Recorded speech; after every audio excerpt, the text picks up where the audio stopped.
Hi, this is the Covid-19 team with Blanca, Luciana, Samip, and Sophia. Because the coronavirus pandemic has been so disruptive to our academic life as MIT students, we decided to take a deeper look into its impact on our lives. As we've never experienced a world on hold, where businesses, schools, shops, and other institutions have been shut down, and a mandatory social isolation has put in place, we were curious to find out how social isolation was being experienced by others. Of all the people living alone in the world, how many of them were actually feeling lonely? Through the data collected from Google Trends and Twitter, we look at the emotional implications of social distancing when it comes to the feeling of loneliness.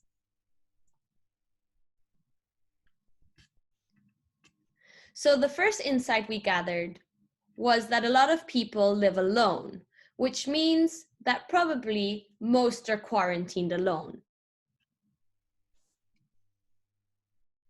We decided to start looking at the big picture. How many people are living alone around the world? Alarmingly, we found that the majority of the Western world population lives alone, for example, in Germany, in the UK, and in Italy. You can see this represented by the light blue color in the circular stacked bar chart. From there, we decided to focus on household information for the United States. First, because it is related to our real circumstances of being students in Massachusetts. And second, because there's more data available on the United States population. We found a data set from the US Census Bureau that provided information on one-person households by age. And we found that the largest number of people living alone, which was over 21 million people, were above the age of 55. Furthermore, we saw that over 6 million people between the ages of 20 and 34 years old were also living alone. And so we wondered, what were they exactly doing? And the answer is a lot of TikTok and Zoom calls.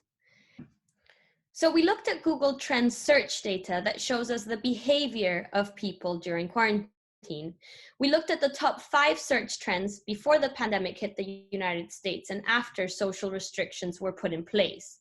As you can see, there's a massive surge in mid-March, which aligns with the state of emergency announced.